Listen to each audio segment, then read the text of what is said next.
Hoje vamos falar de Eletrobras. A Eletrobras, na noite de ontem, soltou um comunicado ao mercado que eu acho muito importante, talvez um dos comunicados mais importantes dos últimos tempos, que é o plano de investimento da empresa para os próximos anos. E no vídeo de hoje eu vou comentar o que foi divulgado e a minha opinião no final, tá bom? Mas antes eu já faço aquele tradicional convite. Se você ainda não está inscrito nesse canal, se inscreva, tá com o botão aqui abaixo para você se inscrever. Bom, vamos dar um contexto aqui do que faz a Eletrobras, né? Só para botar todo mundo na mesma página.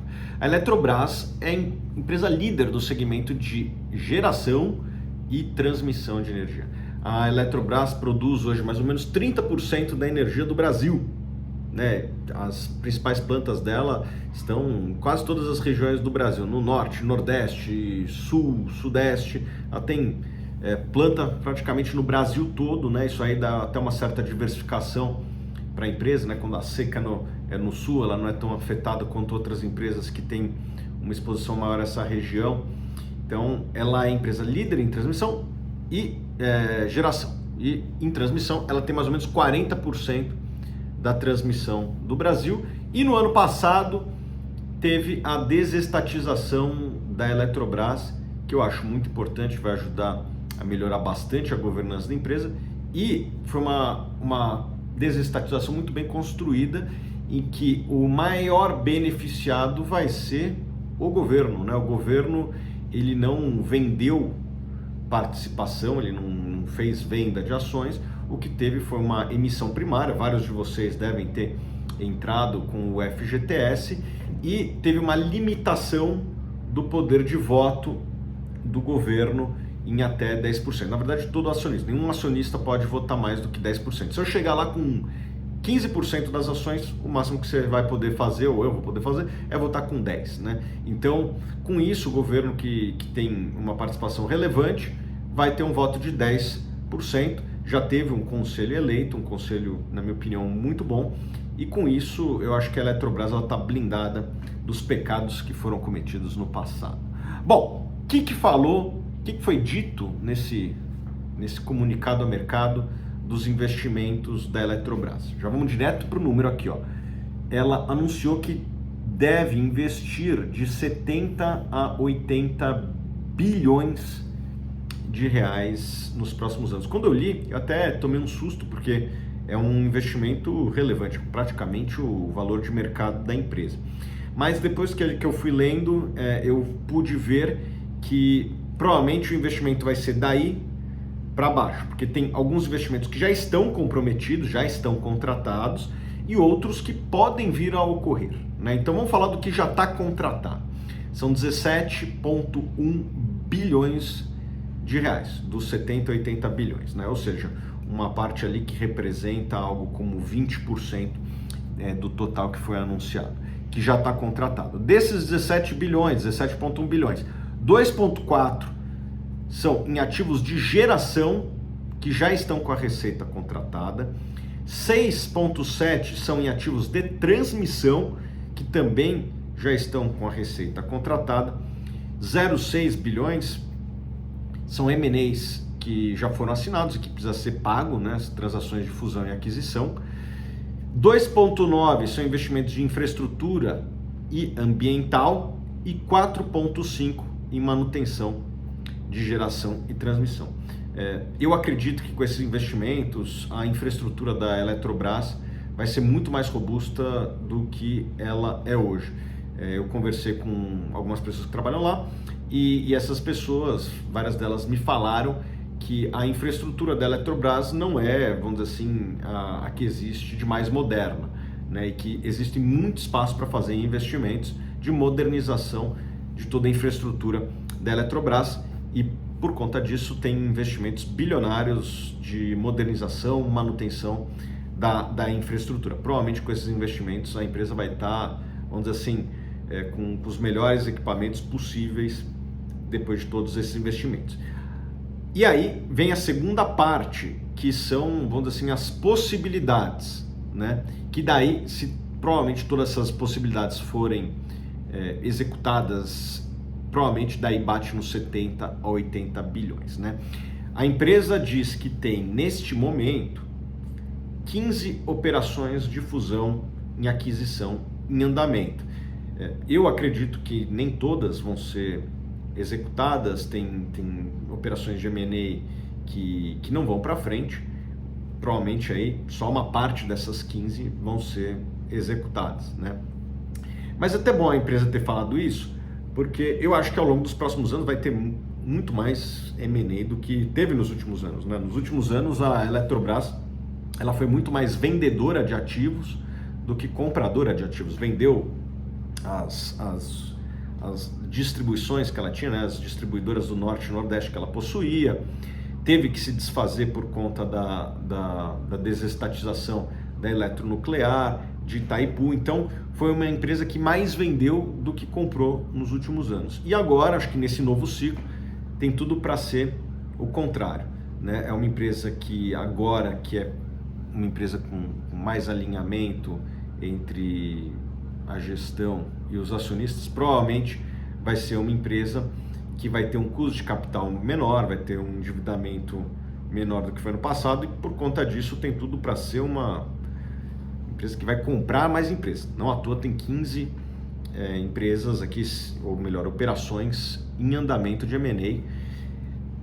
Provavelmente vai alguns bilhões aqui. Eles não abriram o valor, mas certamente são alguns bilhões. Além disso, para 2023 e 2024, vão existir leilões relevantes em transmissão. Já teve uma primeira etapa, mais ou menos há um mês atrás, de 15 bilhões de reais. A Eletrobras não foi um player muito ativo, aliás, as empresas de capital aberto, eu acho que até sabidamente não foram muito ativas, né?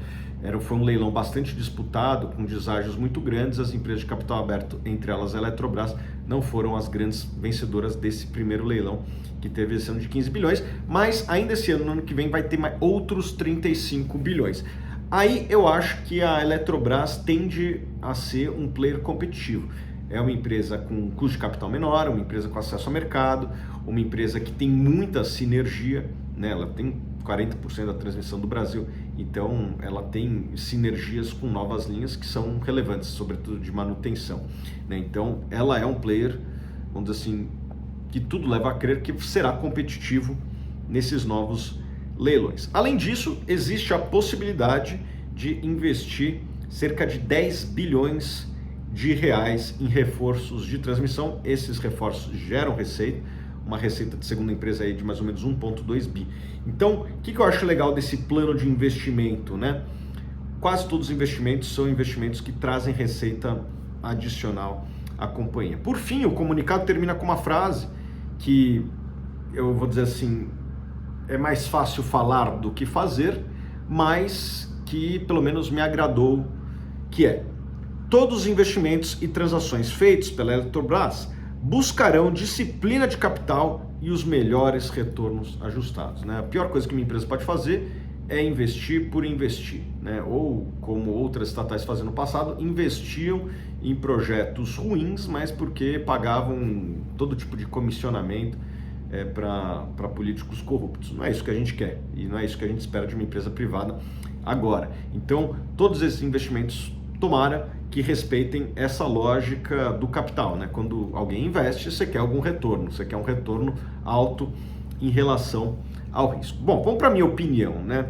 Essa frase, ela é música para os meus ouvidos e é importante que você veja o track record de quem falou, né? Qual que é o histórico de quem falou. Hoje o CEO da empresa é o senhor Wilson Ferreira Júnior, que foi CEO lá atrás de outras empresas listadas, né, no setor. Ele foi CEO da CPFL e foi um excelente CEO, fez várias aquisições, fez bons investimentos também. Portanto, na minha opinião, o Wilson é um cara que merece um voto de confiança, é um cara que tem track record, está montando um time muito competente, né? Os executivos que eu tive a oportunidade de conhecer me pareceram ser executivos muito bons. E o Wilson tem um belo track record de, respeitando essa frase aqui, né? Todos os investimentos e transações feitas pela Eletrobras buscarão a disciplina de capital e os melhores retornos ajustados. Ele fez isso lá na CPFL, então eu acredito que quem fez no passado tem chance de repetir no futuro. A parte não tão boa para alguns investidores é que se a empresa executar de fato esse investimento relevante, provavelmente não vai ser um caso de dividendos no curto prazo, né? Eu acho que quase toda empresa do setor elétrico em algum momento vira uma pagadora de dividendos, né? E se a empresa de fato executar todo esse plano de investimento, durante um bom tempo ela não vai ser uma pagadora de dividendo, ao contrário de outras empresas. Para quem quer dividendo, talvez a Eletrobras não seja aí um player para você investir, para quem gosta de dividendos. Agora, se eles respeitarem essa lógica de entrar em bons projetos, beleza, acho que é por um bom motivo que não estará pagando. Lembrando que boa parte desse investimento total de 70, 80 bilhões, somente 17 estão contratados. Não existe nenhuma garantia de que a empresa vai ganhar os leilões de transmissão, que ela vai fazer os investimentos em reforço, que ela vai fazer as operações de M&A. Me parece que só irá fazer se fizer sentido. Se não fizer sentido, provavelmente não vai fazer. E se ela não fizer, provavelmente aí os dividendos já aumentam num prazo um pouquinho mais curto, né? E daí ela se assemelha mais a outras empresas de dividendos. Porém, esse comunicado ele trouxe um pouco de luz sobre o que a empresa tem de projeto para os próximos anos. É uma empresa que quer ter aí uma visão expansionista, de crescer a sua participação de mercado. A Eletrobras foi perdendo participação ao longo dos últimos anos, né? Teve que vender algumas unidades de negócio, outras empresas foram crescendo e pelo que eu entendi aqui, a empresa deve voltar a ser bastante protagonista. O que eu espero é que esse protagonismo venha com racionalidade na alocação de capital e daí é confiar no histórico passado, como eu disse, e fazer o acompanhamento aqui do dia a dia da análise, né? Ver se eles estão sendo racionais e conservadores ao entrar nos leilões, como foram no último. Eu acho que a empresa tem feito aí um bom trabalho. Além de tudo isso que eu falei, tem muita oportunidade de redução de custos de despesa na empresa, o que deve garantir aí uma melhoria da eficiência e se o preço da energia não jogar muito contra, provavelmente os lucros vão crescer ao longo dos próximos anos, tá bom? Pessoal, eu queria saber a sua opinião a respeito desse plano de investimentos da Eletrobras. Bota aqui nos comentários e o melhor comentário eu vou dar uma assinatura Suno Black, tá bom? Vou dar para o melhor comentário, vou selecionar nas próximas 24 horas o melhor comentário e vou anunciar nas minhas redes lá no Instagram e no Twitter, tá bom? Me sigam lá e eu vou selecionar o melhor comentário. Até o próximo vídeo.